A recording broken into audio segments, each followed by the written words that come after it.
Close your eyes and imagine Britain in the 1960s. Red brick breweries rising over railway lines, the air heavy with steam and hops, pub signs swinging gently in the evening wind. Names like Bass, Whitbread, and In Coop were once part of daily life, spoken without thought, trusted without question. For many watching today, these breweries are childhood memories. For others, they are ghosts hidden beneath car parks and shopping centres. If you enjoy uncovering Britain's forgotten past, please like and subscribe before we continue, because the story of how these breweries vanished is far more unsettling than you might expect. 1. Watney's Brewery, when Britain drank the same pint. For decades after the Second World War, Watney's was everywhere. Founded in London and expanded relentlessly through the 1950s and 60s, Watney's pubs stretched from the capital to provincial high streets, their red signage as familiar as bus stops and postboxes. For many drinkers, Watney's wasn't a choice. It was simply the beer. By the late 1960s, Watney's Red Barrel had become a symbol of modernity. Kegged, filtered, consistent, identical from pub to pub. To some, it represented progress. To others, it tasted like something had been taken away. Traditional cask ales disappeared, cellars went quiet, pub landlords lost control over what they served. The backlash was fierce. Campaigns like Camera emerged in the early 1970s, driven by drinkers who felt betrayed by what they called industrial beer. Watney's became the villain of that story, not because it failed, but because it succeeded too well. By the 1980s, the brand that once unified Britain had become shorthand for everything people hated about mass-produced beer. Breweries closed, pubs were sold, Watney's quietly faded. When it vanished, it wasn't just a brewery that disappeared, it was an era of conformity Britain no longer wanted to drink. 2. Courage Brewery, London's pride, swallowed whole. Courage was London through and through. Founded in the 18th century and rooted in the city's working districts. Courage best. Bitter became a staple of London pubs for generations. Dock workers, clerks, cab drivers, this was their pint. Dependable, familiar, unremarkable in the best possible way. By the 1960s and 70s, Courage pubs formed a vast tied estate across the capital. The name stood for stability, tradition, a sense that some things would always remain. But behind the scenes, the brewing world was changing fast. Mergers arrived. Takeovers followed. Courage was absorbed into ever larger conglomerates. Its identity diluted with each deal. Decisions were no longer made in London boardrooms, but in distant corporate offices. Profit margins mattered more than place. Production was consolidated. Breweries shut. Recipes altered. By the time the Courage name finally disappeared as an independent force, most drinkers barely noticed the moment it happened. That was the tragedy. Courage didn't collapse in scandal or failure. It was simply consumed, until nothing distinct remained. London lost not a beer, but a quiet, everyday companion. 3. Truman's Brewery, the last breath of the East End. For nearly 3 centuries, Truman's stood at the heart of East London. Its Brick Lane brewery dominated the skyline.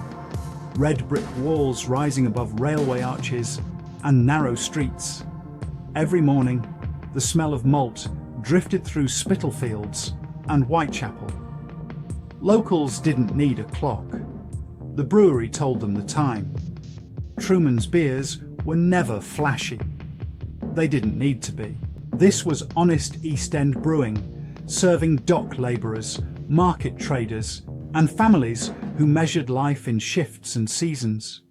Brewery drays rolled out daily, rattling over cobbles, delivering beer to pubs that felt like extensions of the street itself. But the East End changed. Industry moved out. Land values rose.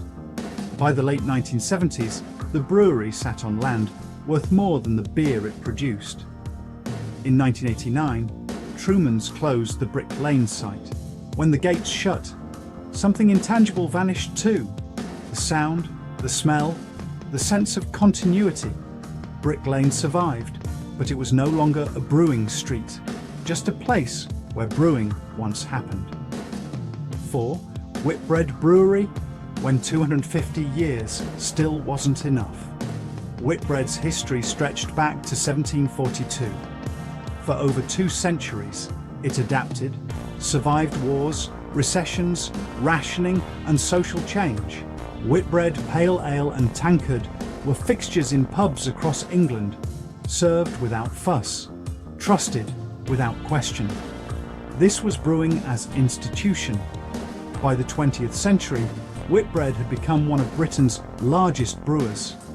Powerful, respected, but size brought a different kind of pressure.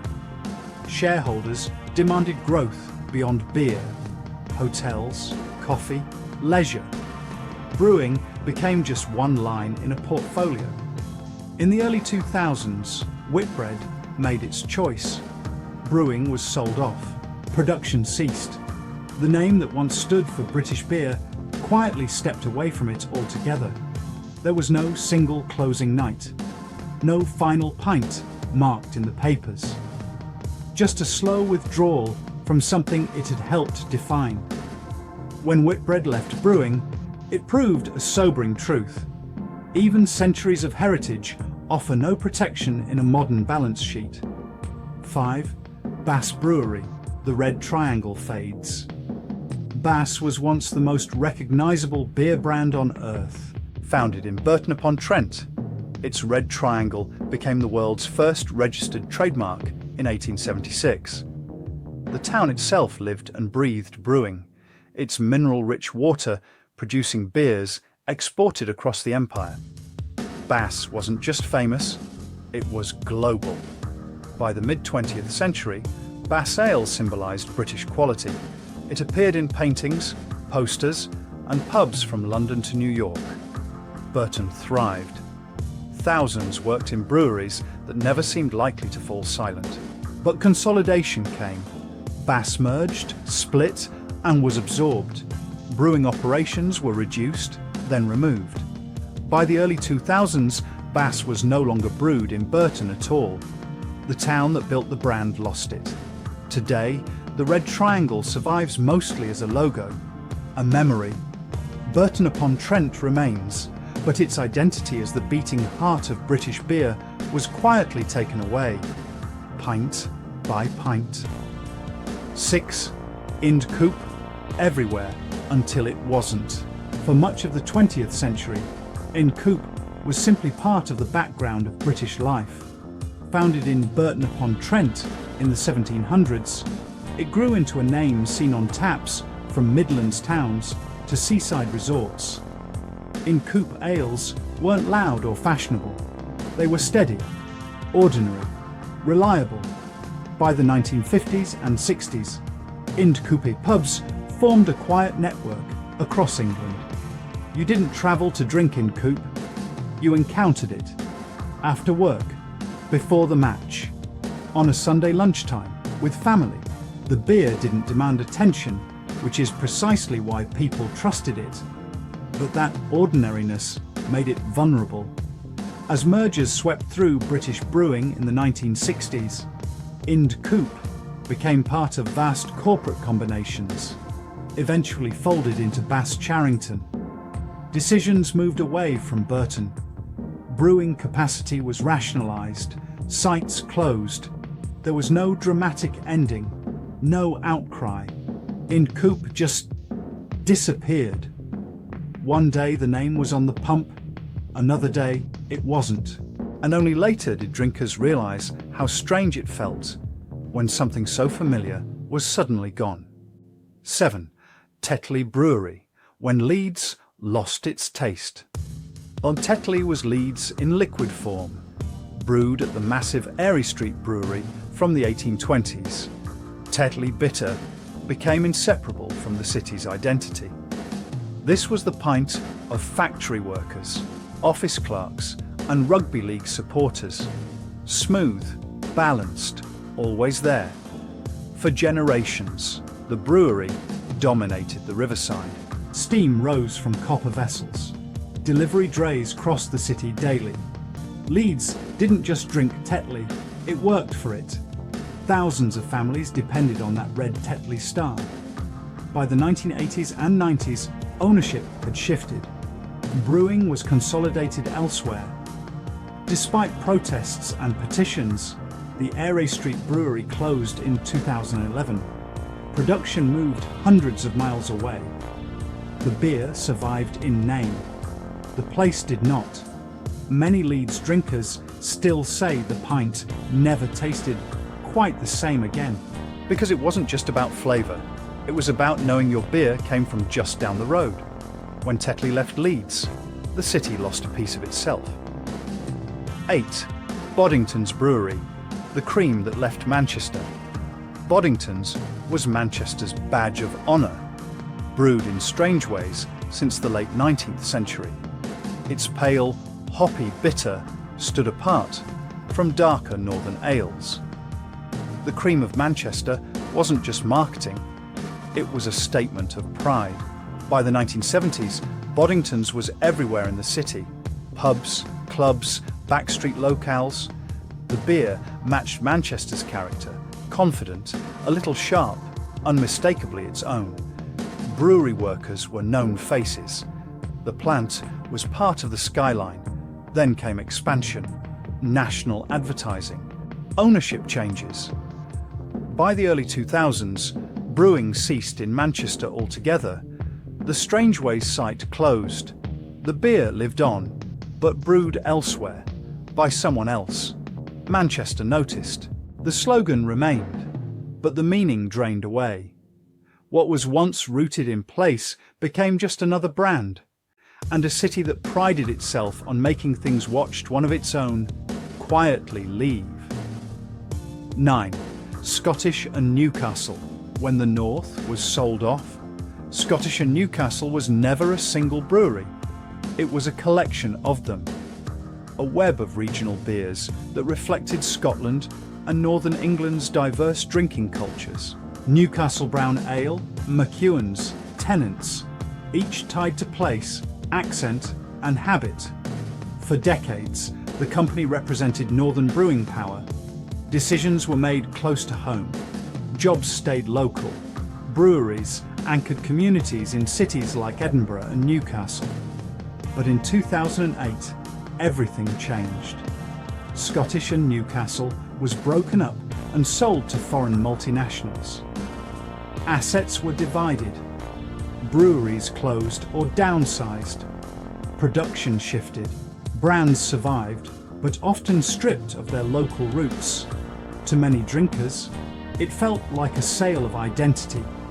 The beer might still be on the shelf, but the ownership, the workforce, and the connection were gone. The North didn't stop drinking, but it stopped owning what it drank. 10. Cameron's Brewery, a small town's big loss. In Hartlepool, Cameron's was more than a brewery. Founded in 1865, it employed generations of local families. Its beers were poured at weddings, wakes, and working men's clubs. This was brewing at human scale, personal, familiar. The brewery whistle marked time, shift changes, delivery runs, lunch times. Cameron's pubs weren't just businesses, they were meeting places, safe spaces, social glue in a tough industrial town. Ownership changes in the late 20th century brought uncertainty. Production was reduced. Jobs were lost. Brewing moved elsewhere. While the name lingered in various forms, Hartlepool lost the daily presence of its brewery. For many locals, the loss wasn't about economics alone. It was about dignity, about seeing something made there, by their people, When Cameron stopped brewing locally, Hartlepool lost a quiet symbol of who it was. 11. Burton-upon-Trent, a town built on beer. For more than a century, Burton-upon-Trent didn't just brew beer, it was beer. Thanks to its mineral-rich water, the town became the beating heart of British brewing from the 19th century onward. Bass, Incoop, Worthington, names that travelled the world, all rooted in this quiet Staffordshire town. At its peak in the early 1900s, over 30 breweries operated here. Entire streets worked the trade. Maltings, cooperatives, bottling plants. Brewing shaped daily life, wages, accents, and pride. To be from Burton meant something, but consolidation hollowed it out. One by one, breweries closed or moved production elsewhere. Jobs vanished. Buildings were demolished or repurposed. By the early 2000s, Burton still existed, but its purpose had shifted. Today, visitors see museums where factories once roared. The water is still there, the history too. But the sound of a town living off beer has faded into memory. 12. Brick Lane, when beer gave way to coffee. Brick Lane once smelled of yeast and steam. For generations, breweries like Truman's dominated the area, feeding pubs across East London. Brewing shaped the rhythm of the street. Early starts, shift whistles, wagons moving through narrow lanes. Then came deindustrialization, then property, then reinvention. By the late 20th century, breweries were gone, replaced by studios, markets, cafes, and vintage shops. The air changed, the sounds changed, the people changed. Brick Lane survived by becoming something new, trendy, busy, global. Yet beneath the surface, locals still remember what stood there before.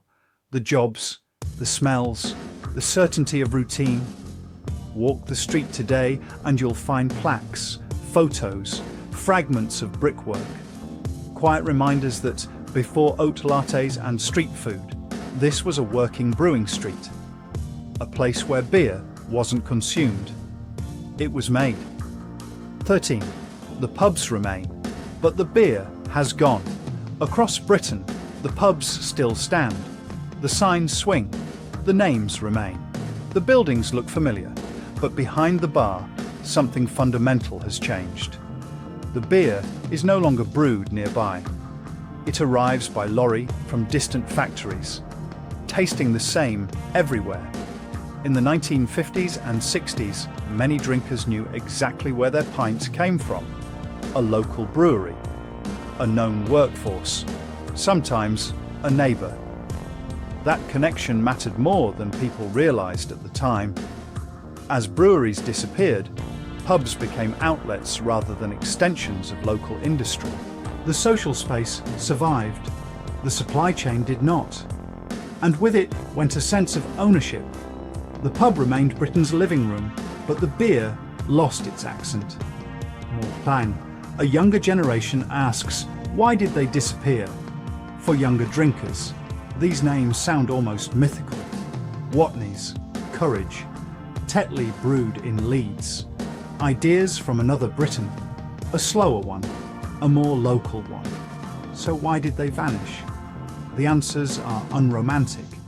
Rising costs, property values, tax pressures, corporate mergers, systems designed for scale, not place. In 2024 alone, over 100 independent breweries closed across the UK, according to industry bodies. What was lost wasn't just beer, it was continuity, identity, the feeling that what you drank came from where you lived. And that leaves one final question hanging. Not just about beer, but about Britain itself. What else have we let disappear without noticing? What we've seen in this journey is not simply the disappearance of breweries, but the quiet fading of a Britain that once brewed its identity street by street, town by town. From London's great names to northern factory towns and streets shaped by steam and malt. These breweries were never just businesses. They were routines, livelihoods, and shared memories poured into a pint. If you'd like to continue exploring more top-list stories about forgotten British brands and places from the 1950s to the 1980s, click through to our next videos and keep traveling back in time with us. And if these stories stirred something familiar, please like, subscribe, and leave a comment sharing what you remember or what surprised you most. Until next time, thank you for watching. Take care, and we'll see you again very soon.